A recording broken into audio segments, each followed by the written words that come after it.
여러분 안녕하십니까? 다양한 뉴스가 가득한 방송 아주TV 뉴스룸 박소연입니다. 3월 12일 화요일 뉴스 시작하겠습니다.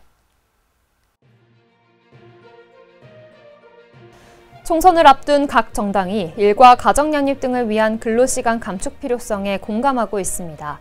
다만 속도나 방식에 있어서는 차이를 보였습니다. 더불어민주당은 이른바 이종섭 특검법을 당론으로 발의했습니다.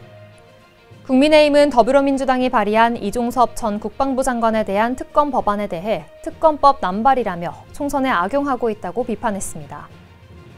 2천만 원 이하 연체자 중 최대 298만 명에 대한 연체 기록을 삭제해주는 신속 신용회복 지원 조치가 오늘 시행됩니다. 최근 과일값에서 시작된 물가 오름세가 가팔라지면서 대형마트, 슈퍼마켓부터 이커머스, 편의점까지 신선식품과 생필품을 중심으로 장바구니 물가 잡기를 위한 할인 행사에 나섰습니다.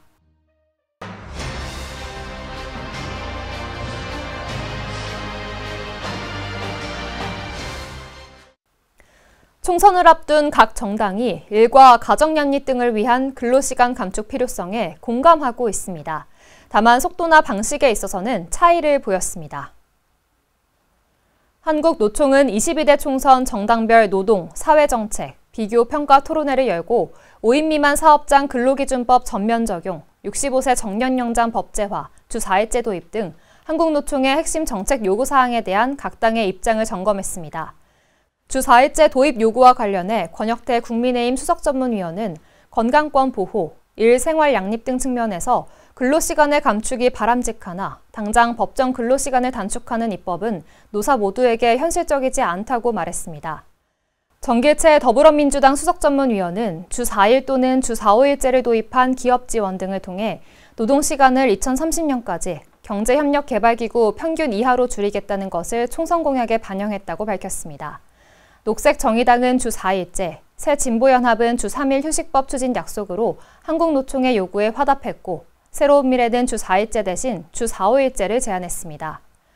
법정 정년 연장에 대해서는 국민의힘은 중장기적으로 단계적으로 상향해 나갈 필요가 있지만 당장 추진하는 것은 현실적이지 않다고 신중한 입장이었고 민주당은 중소영세기업부터 법정 정년을 국민연금 수급 개시 연령에 맞춰 연장하겠다고 밝혔습니다. 더불어민주당이 이른바 이종섭 특검법을 당론으로 발의했습니다. 더불어민주당 박주민 원내수석 부대표 등은 오늘 최상병 사망 사건의 핵심 피해자인 이종섭 전 국방부 장관의 호주 대사 임명과 출국 의혹을 따지는 내용의 특검법을 국회에 제출했습니다. 민주당은 피해자 신분으로 출국 금지가 돼 있는 이 전 장관이 호주로 출국한 것과 관련해 대통령실과 법무부, 외교부 등이 조직적으로 피해자를 빼돌리려 한 것이라는 의혹을 제기하고 있습니다. 민주당은 이 대사 출국에 관여한 외교부와 법무부 관계자들을 고발하고 두 부처 장관에 대한 탄핵안 추진도 검토 중입니다. 이에 국민의힘 윤재욱 원내대표는 민주당이 특검법을 남발하고 있다며 이 문제를 선거에 악용하겠다는 생각은 버리는 것이 좋다고 비판했습니다. 외통위 야당 간사인 이용선 의원은 14일 외통위 소집을 요구했다며 호주 대사 임명 과정을 철저히 따지고 책임자 문책을 강력히 요구할 것이라고 했습니다. 국민의힘은 더불어민주당이 발의한 이종섭 전 국방부 장관에 대한 특검 법안에 대해 특검법 남발이라며 총선에 악용하고 있다고 비판했습니다. 이 전 장관은 해병대 최상병 사망 사건 수사 외압 의혹으로 출국 금지된 상태에서 수사받던 중 주 호주 대사로 임명돼 지난 10일 출국했습니다. 민주당은 이 전 장관의 출국 과정 전반을 규명하기 위한 특검 법안을 당론으로 발의했습니다. 이에 따라 국민의힘은 민주당이 특검법을 남발하고 있다고 비판했습니다. 윤재욱 원내대표는 특검은 수사기관의 수사가 끝났을 때 수사가 미진하거나 공정하지 못했다고 판단했을 때 제한적 보충적으로 쓰는 수단이라며 해외 도피라든지 이런 프레임으로 정치적으로 선거에 악용하려고 하는 것이라고 지적했습니다.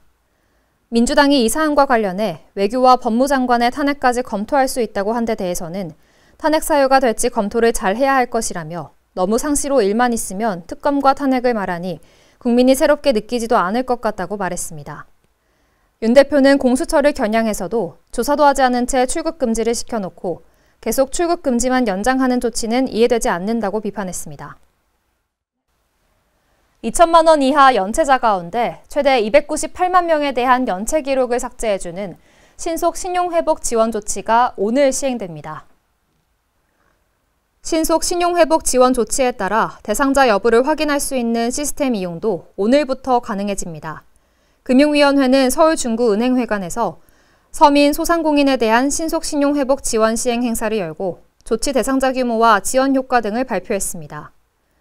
이번 신용회복 지원 조치는 2021년 9월 1일부터 지난 1월 31일까지 2천만 원 이하 소액 연체가 발생했지만 오는 5월 31일까지 연체 금액을 전액 상환한 경우를 대상으로 합니다. 이들은 별도 신청 없이 이날부터 즉시 신용회복 지원이 이뤄집니다.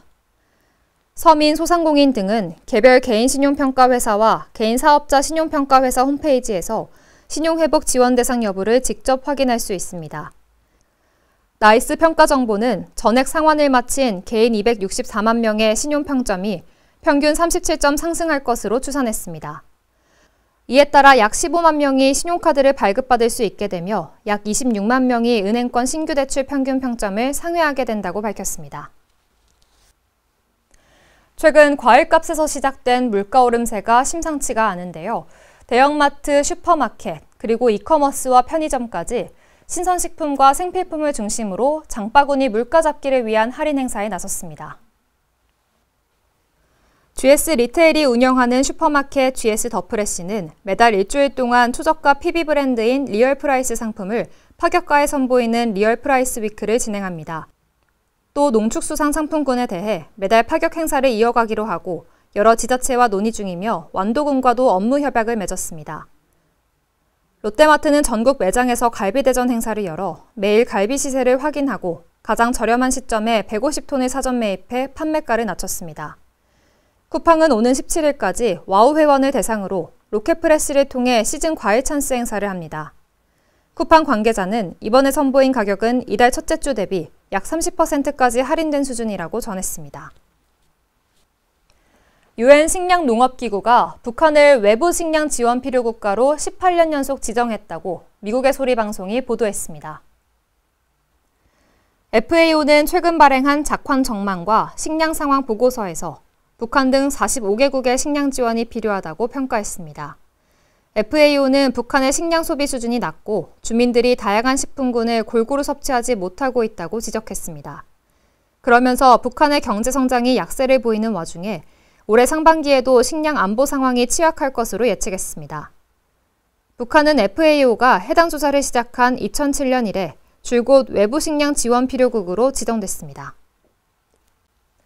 농림축산식품부가 반려동물 영업장의 불법, 편법 행위를 집중적으로 단속합니다. 농식품부는 일부 반려동물 영업장에서 불법, 편법 영업과 동물학대 등의 문제가 발생해 영업장 전반을 점검하기로 했다고 밝혔습니다. 반려동물 영업 형태는 미용업, 판매업, 장미업 등 8개 업종이고 국내에 허가 등록된 업체는 약 2만 2천 곳입니다. 지방자치단체는 영업장 시설, 인력, 준수사항 등을 확인하는 기본 점검을 하고 단속 실효성을 높이기 위해 정부와 지방자치단체가 합동 점검에 나섭니다. 또 펫샵에서 보호소를 운영하면서 고액 파양비를 받고 동물을 인수한 뒤 재분양하는 신종 펫숍과 같은 편법 영업에 대해서도 기획점검을 진행합니다. 농식품부는 법을 위반한 업체에 대해서는 법령에 따라 영업장 폐쇄, 고발, 영업정지 등의 처분을 내릴 예정입니다. 바닷가에서 서식하는 갯보리 추출물에서 항산화와 항염증 효과가 확인됐습니다. 국립해양생물자원관은 우리나라 해안이나 인근 산지 등 염분이 많은 토양에서 자라는 염생식물 갯보리 추출물이 항산화와 항염증에 우수한 효능이 있다고 밝혔습니다. 소재개발연구실 연구진은 갯보리 추출물에 항산화 물질인 폴리페놀이 함유돼 있고 세포 내 활성산소종을 제거하는 효능이 있음을 확인했습니다. 또 세포 독성이 없는 농도 범위에서 염증성 사이토카인과 염증 매개인자의 생성을 억제하는 사실을 확인하는 등 이 같은 결과에 대해 특허 출원을 마쳤습니다. 이어서 날씨 전해드립니다. 오늘 저녁까지 곳곳에 비가 내리겠고 내일부터 금요일까지 대체로 맑은 날씨가 이어지겠습니다. 전국이 대체로 흐리면서 비가 오는 가운데 오늘 저녁에 중부지방부터 점차 개겠습니다. 예상 강수량은 대부분 지방이 5mm 내외, 영남지방은 5에서 10mm, 제주도는 5에서 20mm입니다.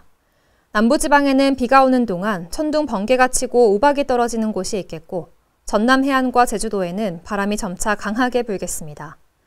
기온이 낮은 강원 산지에는 1에서 5cm, 강원 내륙과 경북 북동 산지에는 1cm 안팎의 눈이 내리겠습니다. 내일 중부지방은 오전 한때 구름이 많이 끼겠고 남부지방은 대체로 맑겠습니다. 내일 아침 기온은 서울이 2도 등 전국이 영하 4도에서 영상 4도로 오늘보다 2도에서 4도가량 낮겠습니다. 내일 낮 최고 기온은 서울이 12도 등 전국이 10도에서 15도로 오늘과 비슷하거나 조금 높겠습니다. 내일 바다의 물결은 서해 남부 먼바다와 남해 먼바다, 동해 먼바다와 제주도 해상에서 2에서 4m로 높게 일겠습니다. 오늘 준비된 뉴스는 여기까지입니다. 화요일 아주TV 뉴스를 마칩니다. 저희는 내일 저녁 6시에 다시 찾아뵙겠습니다. 시청해주신 여러분 고맙습니다.